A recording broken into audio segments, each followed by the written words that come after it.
the intellect, right? Because remember, for the intellect, for the will to actualize something, right, it implies that the will was moved by the intellect, because um the will is going to be the inclination towards good. So normally, like, someone cannot desire something which they don't know, right? And knowing is going to be something good.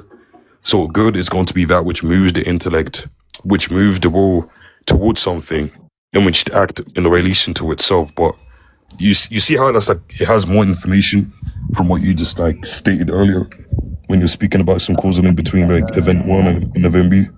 I don't see. No.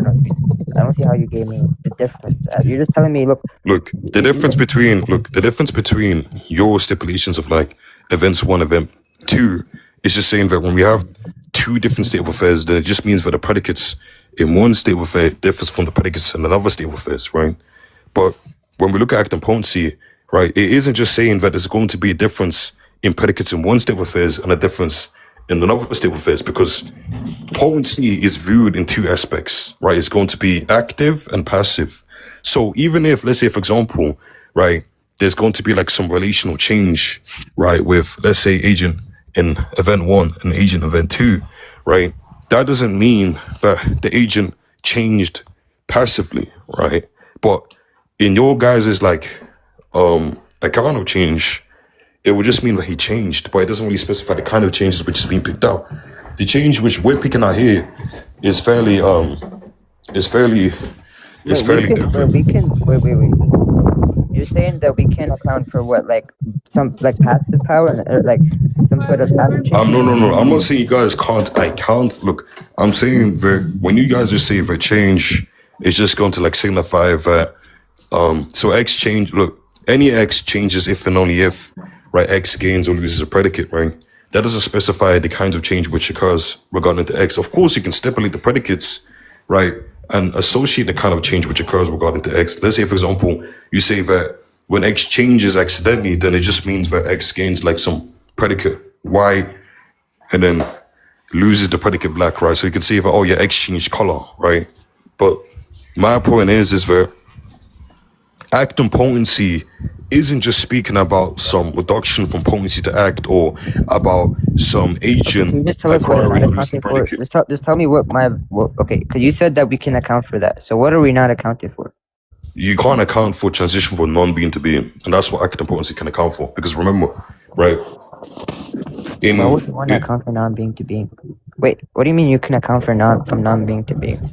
Because when we say that change occurs, it can be a transition from non-being to being, such that there's one cause which causes the existence of another cause. That's what it means. Wait, hold on. Do you agree with? There's a cause which produces an effect. Okay, but that changes. But that's a big. That do you believe like causes exist, or like they have been? No, of course causes exist, right? But remember, the effect doesn't always exist, so they don't always have being. Hold on.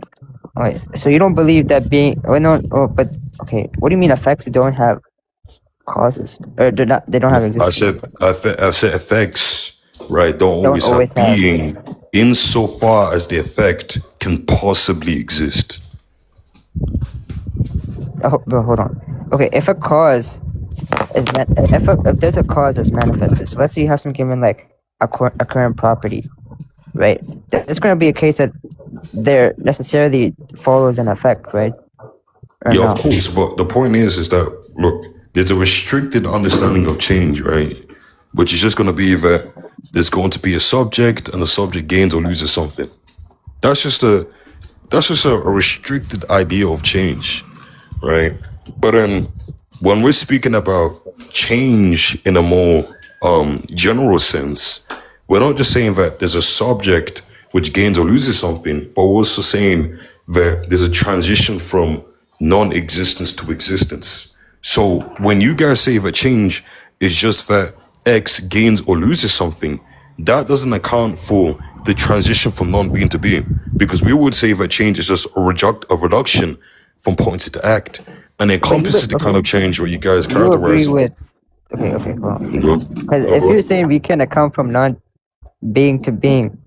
That's it. You guys accuse us First of all, you guys literally accuse us of not being able to account for change from being to being, and that you accuse us of the Parmenides problem, where change can't come from non-being to being. So like, what are you guys talking? What are you talking about? You guys account for you believe that potential is something that you're ontically committed to, is some given ontological constituent within within some metaphysical structure. Wait, Along with repeat. Wait, that, what do you say about we're arguing against? Like, repeat again. I think you're kind of getting confused. The Parmenides problem, where he says that change can't come from non-being to being.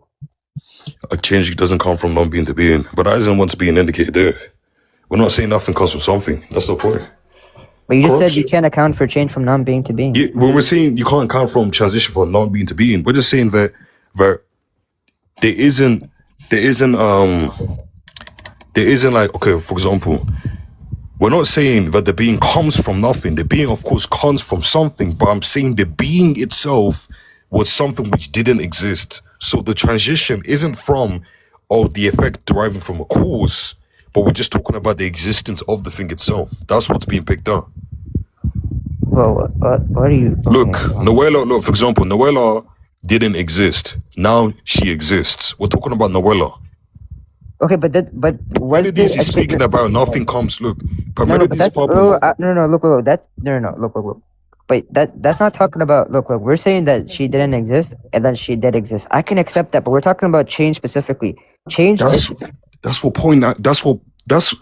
That's going to be changed under the active potency view. You know that, right? no, but look, look. But you believe that she potentially existed, that there was some potential, right? Yeah, she potentially existed, and she actually existed, and her actually existence is going to be accounted for by an efficient cause. Okay, but if she potentially existed, when you say she potentially exists, then you're ontically committed to potential, right? Of course, potentiality is going to be real because it has a relation to if actuality. you're ontically committed to it, then you're committed to being you're committed to change being from being to being. No, because now you're equivocating how ontic is being used. Look, when we speak about things ontically, no, because where does ontic come from? Ontology, right? Yeah, but when I say an ontology, so then what sense of ontology are you using then? Are you just restricting ontology to like real things? Bro, Because we're speaking about metaphysics, bro. Okay, look, when I say something, I'm ontically committed to something. I'm just committed to its existence. I don't know. Okay, let's talk about existence. Okay, fine. If you are having difficulties with understanding my semantics of existence, no, I don't. The point isn't the point.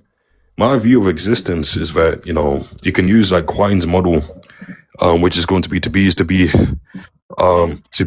a value of a bound variable, right? But then existence, of course, is going to be primarily set of objects. That as a Thomist, bro. What? Because Thomas said that. Like what? Wait, you're committed to be a value. Wait, you're committed to be. So there's a meta linguistic level, right, of how existence could be understood. Even Aquinas believes that himself, right? And then there's going to be a metaphysical level by which, when we're saying that existence is going to be like the act by which realizes the thing to exist, right? We're saying that's going to be metaphysical. Okay, you realize Quine rejected any sort of metaphysical structure, or he would reject constituent ontology, right? Just because Quine rejected doesn't mean we can't extract an aspect of something which is something which isn't just associated with Quine's view. He's talking about the existential quantifier. He's saying, he's using the existential quantifier. So his point that he's bringing forth, that's what we're extracting from. And saying that, in this respect, Quine is right. Quine is saying to be is to be a bound variable within a given domain, because there's going to be a range, right, which is going to be a set of like predicates within the scope of the things which is being said about it, which is fine. And what he means there is that when we predicate something within the domain itself, it implies that something does exist. And he's saying the something is what existence, right, is said primarily, and not the domain, nor the predicate itself. And that's what Aquinas and any scholastic is going to believe in, because they say existence is primarily said of objects or subjects. Okay, you taking his meta-ontological thesis. Let's see if you still take his meta-ontological thesis. Do you believe, for example, I don't take his meta ontological thesis. I take the aspect of how to be is to be a bound variable. That's the aspect which I take, which isn't just going to be exclusive to Quine, because even Frege, right, speaks about how affirmation of existence is going to be the negation of zero, you know the word. And even Okay, so- Wittgenstein. So like okay, wait, hold on. So you take existence to be is a value of a bound variable. that's not the only But- sense. That's not the only sense of existence. This existence could be used in a descriptive sense to say that exists an x such that x is p, right? Which would just say that like something uniquely satisfied the description. But then there's another sense of existence, which is just going to be the act or principle by which makes something Quine also exist. rejects existence being an act, but that's all good too. What if you reject the existence to be an act, then you can't take act and potency. That's like the whole point. No, I know. I'm just saying like you're propagating his view, but he rejects everything you're just saying besides the whole fact. But when did I say if I take Quine's look, when did I say I take Quine's like meta-ontological thesis, or I'm just saying there's an aspect of Quine which I agree upon, which I'm abstracting from? Okay, so wait. You Like understand? what? Okay, no. Here's the reason why I'm critiquing that, right? Because you're saying, look, to be a value of a bound variable, but presumably, right, you qualify the existential quantifier. So, for example, do you quantify over abstract objects? Yes, you can you can stipulate the existential yes? quantifier to quantify over abstract objects. Yes, like legit. Okay, so then you don't. McDowell Okay, so does then that. you don't hold to be the value of a bound variable. Yes, because you it's bounded qualify. by So- it. Because no, because what? Okay, Yes. within logic. Wait, hold on. Within logic itself, right? Within logic itself, what's the distinction between a bound variable, right, and a free variable? Yeah, so a bound variable is just going to be any variable within the quantifier scope, and then obviously a free variable is just going to be, well, it's not bounded by a quantifier. It's not, but it's just- okay, it's just gonna beautiful. be a So if we're term. saying, okay, beautiful. So if we're saying that there's going to be a quantifier in scope and the quantifier is prefaced to concrete things, then of course there's going to be a bound by which we're associating something to exist in when we're predicating things of it. So You're not- okay. like there's papers on this. I think even what's his name? Sam Cowland. No, Sam Cowland. McDowell makes reference of I'm this. not okay. Can I respond? Or, okay, look. So the reason why I'm not critiquing. Look. What I'm critiquing, right? I don't think you still understand. What I was critiquing was the fact that you said you take Quine's view of existence, which is just to be a value of a bound variable, right? I'm not critiquing. Like, look, I understand that you would qualify the existential quantifier, but I'm saying that look, when Quine says to be a value of a bound variable, he's taking like if when you say like there is something, right, or there is like for example there is the number 3, or there is a successor or a successor number, or there is a number that's higher than 3, for example, or something like that. Let's say we say there is something that we're quantifying over some given like That's it's going to be hold bounded by on, the. hold on. Over some like given like abstract objects, Quine would be committed to those abstract objects. That's why he's committed to numbers. That's why he's a mathematical Platonist, for example. Yeah, I know. He says to be is to be bound by. So anything which isn't But you bounded don't by this. agree with. You wouldn't agree with his criterion. When did I Not say in I that agree sense. with his You criteria? already agree. When did I Look, say? the only thing. But then the you only still. thing. Look, hold on. Then The you're only thing arguing you would against. agree. Just But hold you're on. arguing against. Hold on. You're arguing against Look, something I just which isn't finished. even. I wasn't able to finish. The only thing you would agree upon is the fact that you take existence to be, well, you just take existence to be, the existential quantifier encapsulating our ontological commitments. You're not taking its full, criterion. When did I say I'm taking his full commitments? Look, you're being an unalive horse at this point, bro. I already qualified what was being indicated here, right? And you're just like speaking about something which is irrelevant to what's been speaking about. No, it wasn't irrelevant. It is, because I told you that's not what I'm referencing. I qualified. I even gave you examples that when we look at Quine and Frege and Wittgenstein, they have different commitments, and they still use this notion of existential quantification. Frege still used that. Look what Frege. I'm pretty sure he used. He doesn't have the same commitments as Quine, you know, right? No, I know he doesn't have. I'm saying that Exactly. I understand, bro. Can you just let me finish? I'm saying that he used existence as, if he understands existence to be captured by the existential quantifier, or our ontological commitments to be captured by the existential quantifier. But for example, most views or most contemporaries, they would be that are neo-Fregean. They would be, for example, ontological pluralists. I understand Frege understands the existential quantifier to capture ontological commitments. That's why him and, for example, Russell, they came up with a descriptivist view of reference so that they would avoid unnecessary abstract objects within their ontology. That's fine, right? I You're understand not that. telling me something which I don't know, bro. That's cool. That's cool. But I'm saying that you were saying that you take his view when you said that you take his view of existence, and that has to be of a quant's view of existence. It has to be a value of a bound variable. Then I was assuming that you're taking you're accepting all the theses that he. Well, you assumed correctly because I even clarified what was being indicated. I assumed prior to you correctly or assuming. incorrectly. I said you assumed. I said you assumed. I said you assumed incorrectly. So I even prior to you even making mention of that, I already clarified prior to you even making mention of it.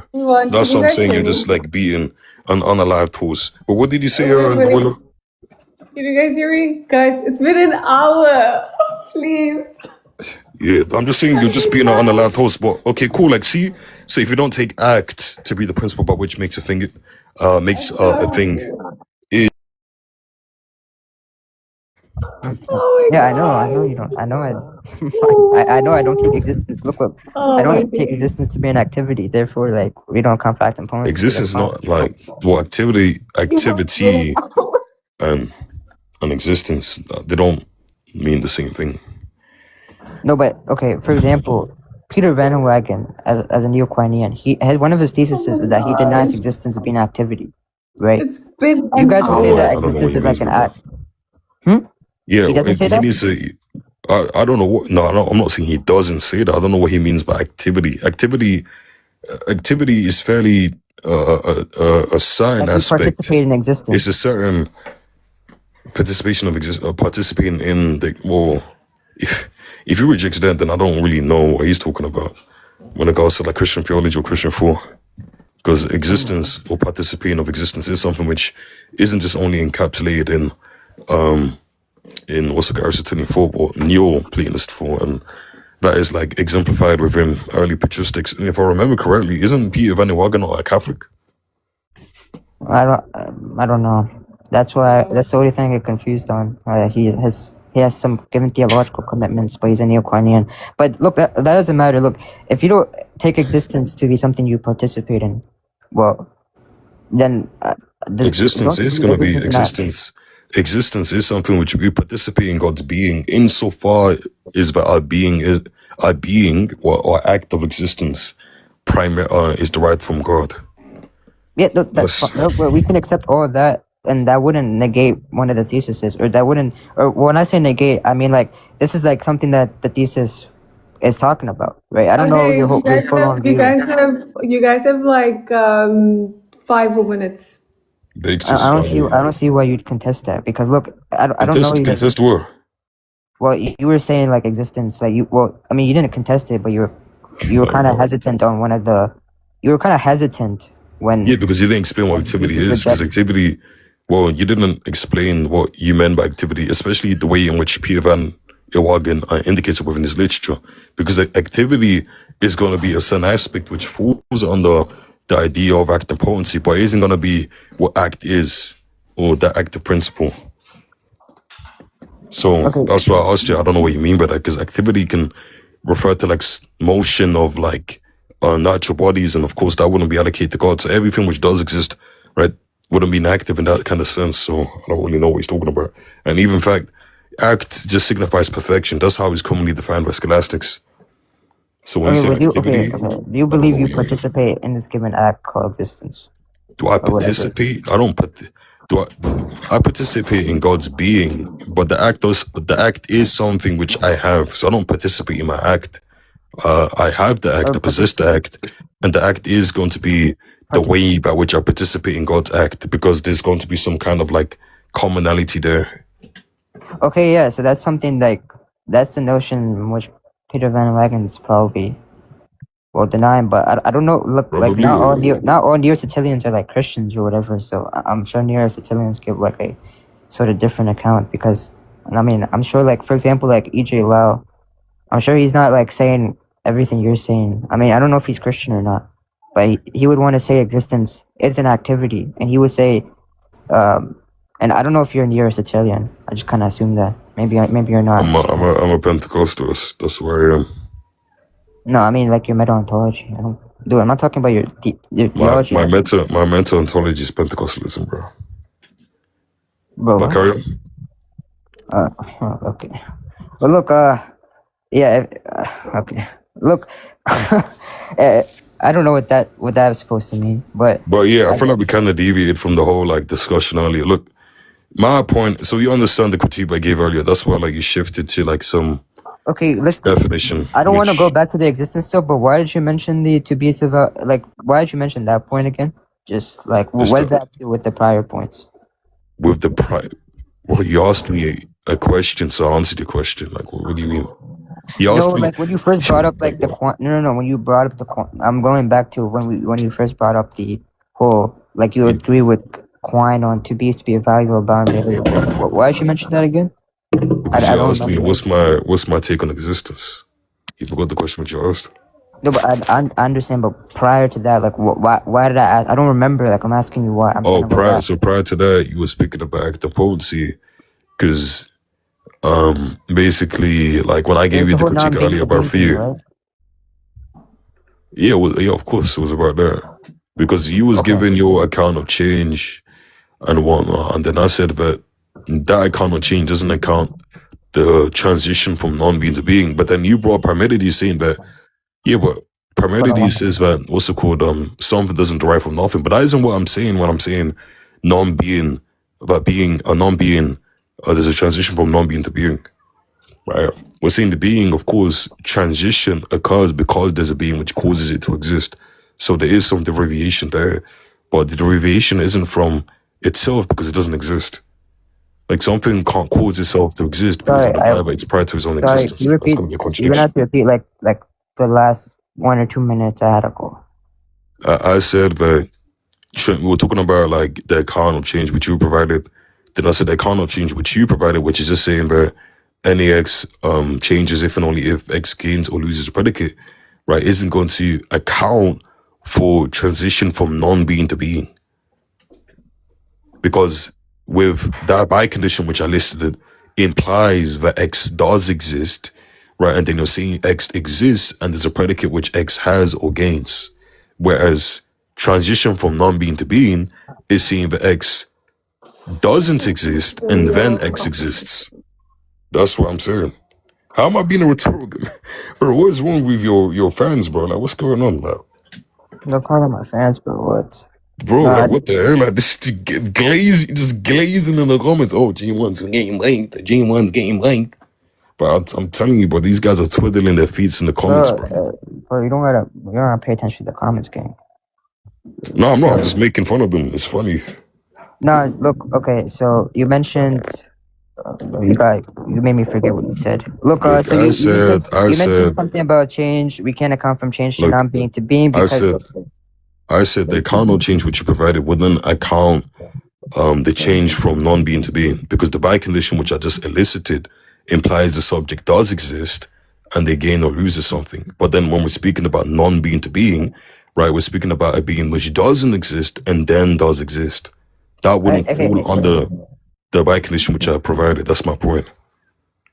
Okay, so you're saying that we can't account for this because we're saying that two state of affairs have some given predicates, and by non-being to being, you don't mean like because obviously you do believe, like you even agree that Nuella does potentially exist and you're ontically committed to potential, right? Remember, I'm not taking your sense about them actually existing. Like when I said look, hold on, let me finish though. Okay, Go I on. know I understand what you're saying now, bro, but you still.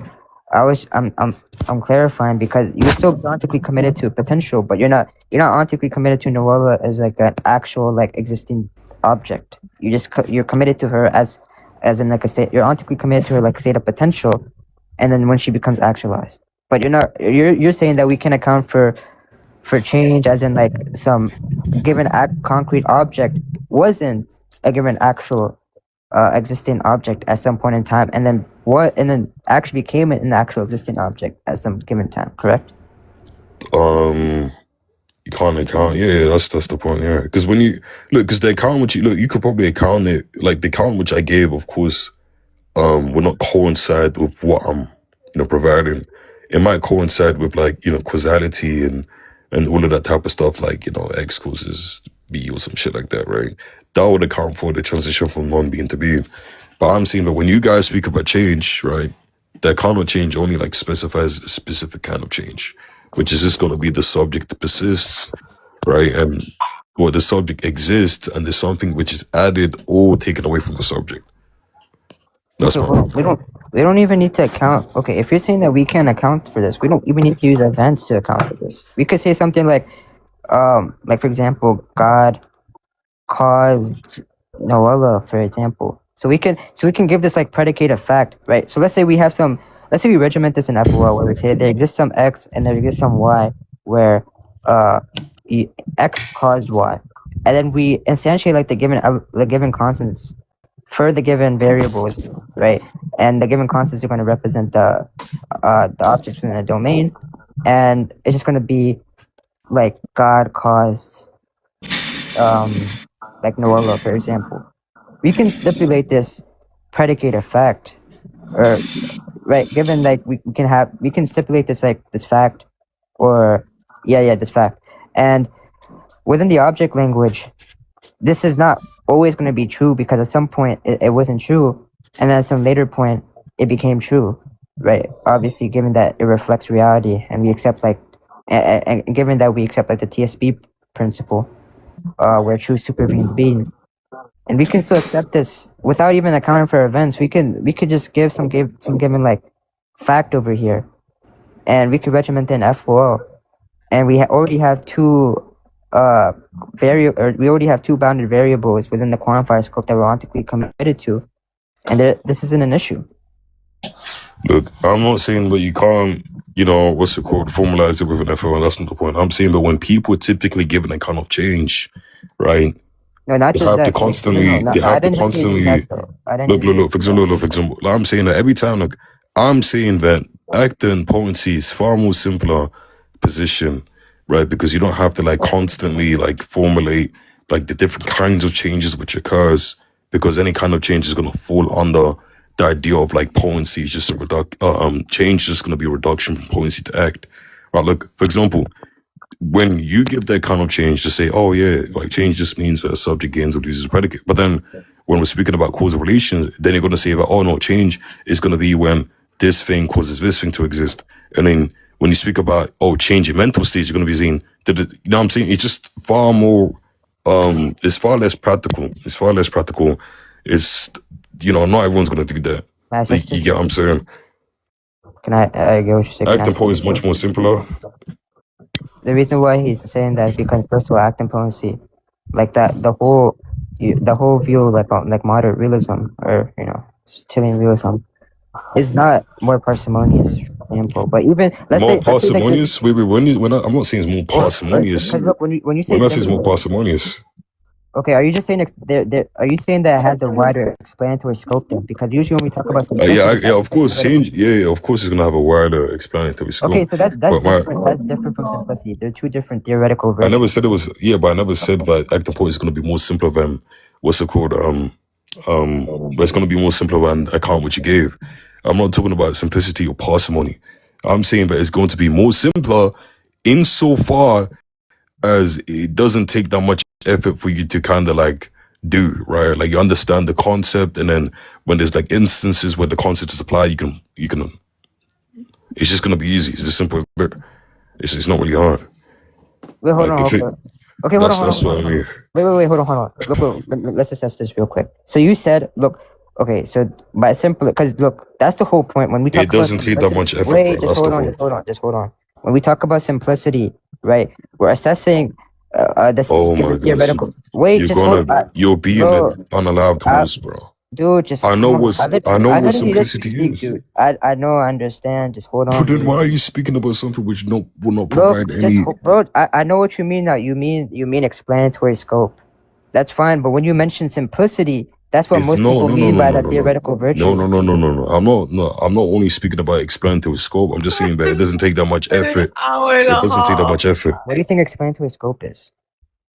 Explanatory scope, of course, encompasses effort, but then the whole point is that when we look at the account which you give, look, for example, let me give you an example. With Bro, can you answer my sets, question? wait, hold on, Why let me explain. are you giving me With examples though? sets, explanatory scope and effort, right, can be encompassed in it, but it's not the same kind of thing, I would say. Can you just Something tell can me? have a wide explanatory scope and still require effort, i.e., Okay, like it's not can we something agree that's on? gonna- Okay, let's agree I'm on this gonna- definition of explanatory scope.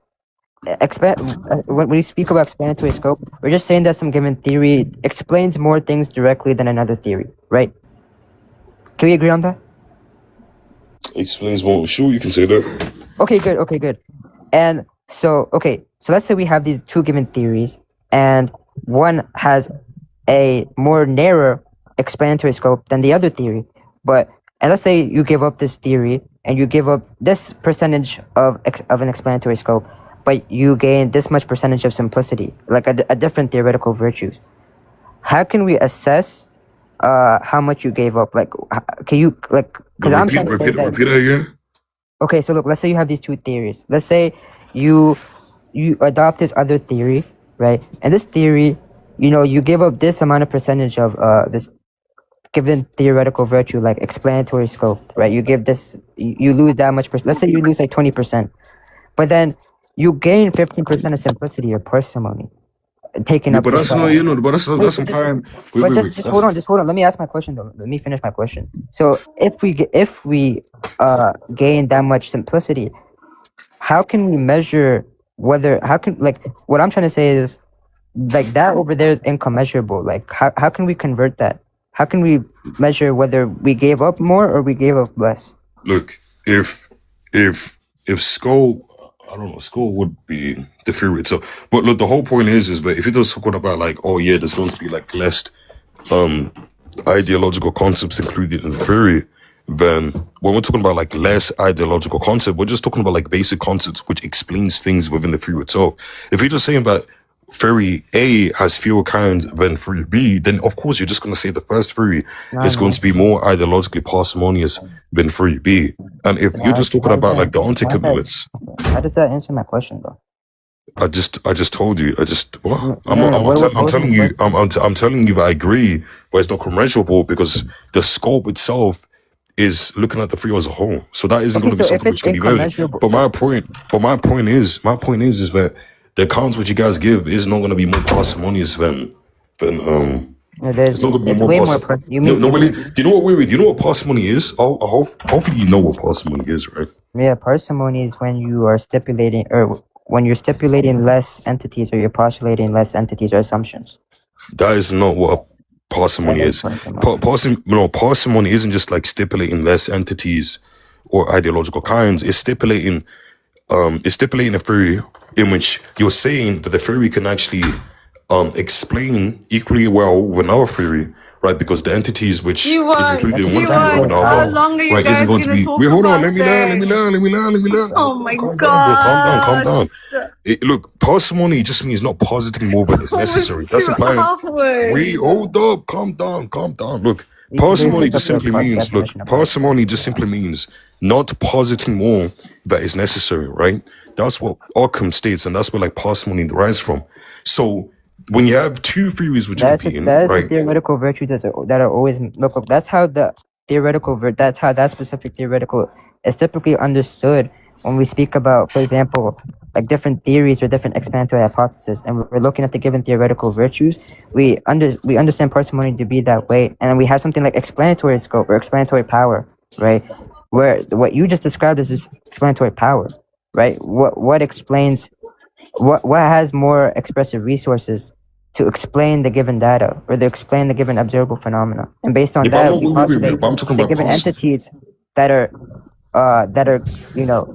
attached to that given explanatory hypothesis or that given theory.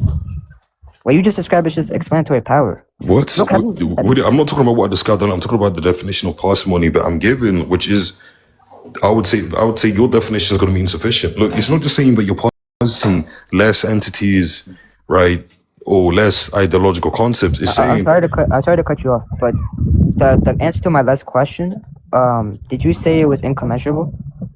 I already agreed that the scope, of course, is going to be incommensurable. Like, it's not going to be No, not something the which is going scope, to be. but like us, like, you know, giving up this much amount of percentage of this theoretical virtue, and then gaining this much percentage of another theoretical virtue. That over there is going to be incommensurable, right? We can Of never. course, that can't be. Of course, that can't be measured. Like, that's not the point. But Okay, so making theoretical. my Okay, that's all I needed. Are my theoretical? Okay, point. wait, hold on. Are theoretical virtues over there? Then are they going to be? Then presumably they're not going to be truth Oh my conducive, goodness, right? this guy's been on a live toast. Okay, cool. What do you think my point is earlier? Please Bro, go. can you just answer my question real quick? No, because Look, your question, I'm look, you're making a trying to point be, though. I was you trying to make a point though. because First, no, that's because why. you keep, because I've noticed ever since the whole like coin thing, like you're trying to like I'm not hinge trying to. upon stuff I'm not. and debate. Yes, I'm yes, trying to you make a are. point. Because I'm I'm trying to telling make, you, bro. I'm telling, Just let me I'm build, telling bro. you. Just hold, bro. Can you let me bro? Just let me build real quick, bro. Let me get into my Build point. on what? You're building on the live toast. Like I'm confused. I'm not, bro. Just you will see. Look, you will see. Are these given theoretical virtues? In virtue of answering that question, are they going to be truth conducive then? Are they going to be used for pragmatic reasons?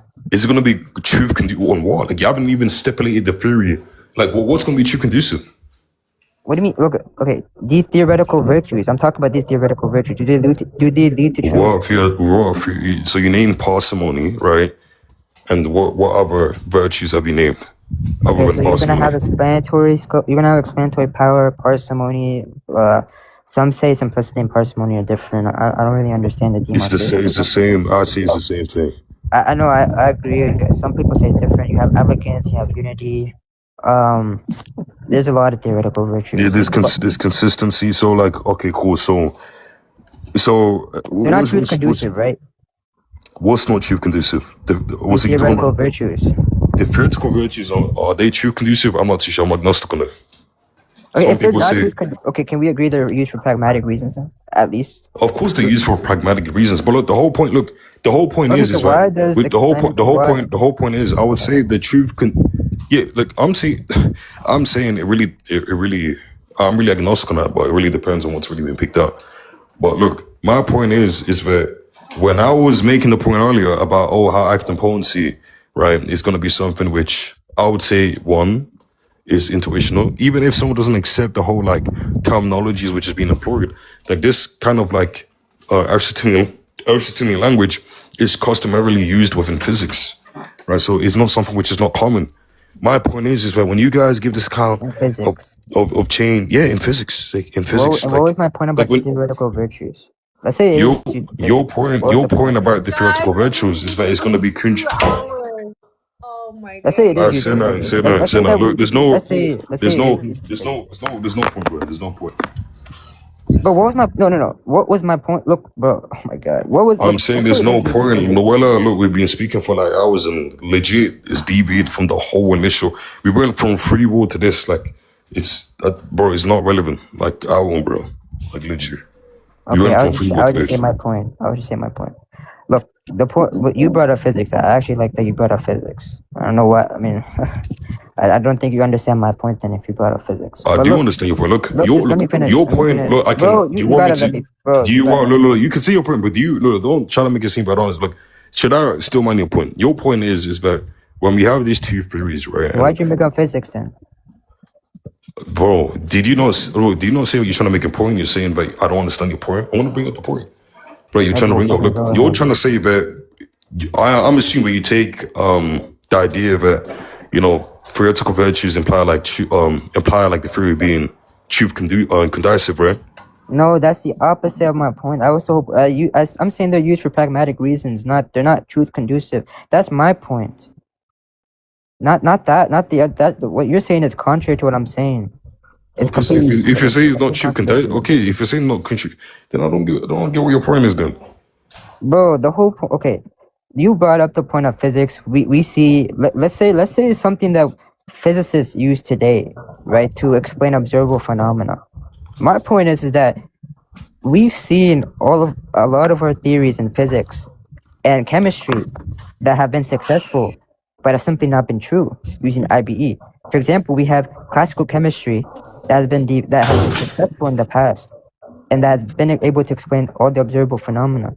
But it's going to be the case that it was once something that, but it's going to be the case that it's false because we have a different theory that explains the data better and explains the data and it's true and explains the observable phenomena and all that. And the point is that just because when we use IBE, we have some given theory that has expressive adequacy, it's not going to be the case that it leads to truth.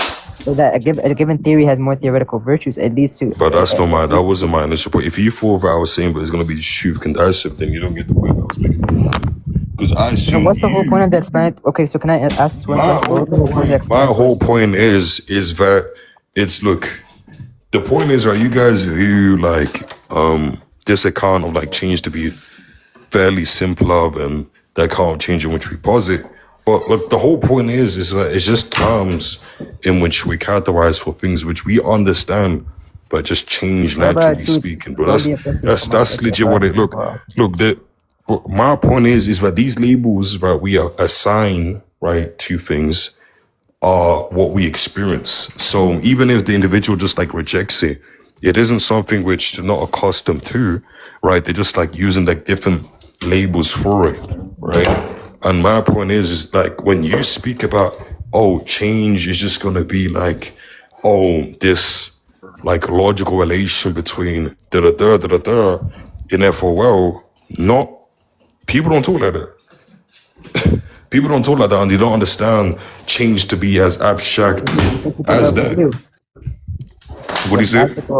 You think people talk like you with magical Harry Potter? People do talk like me when they're talking about potency and actuality are terms which is utilized with everyday language. When people say, oh yeah, this is actually there. Oh yeah, this is possibly there. Or this is potentially, yeah, bro, yes. People use the terms which we use. Yes. People don't use the precise technical distinctions and catalogs which we provide, but there's going to be a basis of it which is being utilized. For example, form. When people talk about form or figure, they understand that's like a shape which I think has. When people speak about matter, they understand that's the thing which is it makes something what it is or all it. Bro, final cause. All of these like Aristotelian terms is not something which is not common, which is uncommon to like the public world, bro. Like we're just labeling the things which you already know. That's simply what it is. Like if you understand like Aristotle's like metaphysics, right? In fact, his system is built upon previous ancient Greek philosophers on their like association and understanding of the world itself. That's pretty much what it is, bro. Can we conclude? It's like been like almost. My point is, no one views change to be like abstract and all of this type of stuff. Okay. I'm gonna make my last point. The whole point is the whole point of me bringing up the theoretical virtues and it being truth conducive or not. The whole point of that was the whole point of that was that you brought up explanatory scope and you brought up explanatory power and that this seems to have more expressive this theory has expressive adequacy, explains the observable phenomena and all that, right? And I was just critiquing this whole like idea of like theoretical virtue as being truth conducive, and I was trying to say, well, just it could be something that has more explanatory power, and my theory has more simplicity, maybe for example, or it's more parsimonious, but neither of those are truth conducive, right? At most, they'd be utilized for pragmatic reasons, and that was my point. You can have the last word if you want, but I'm out.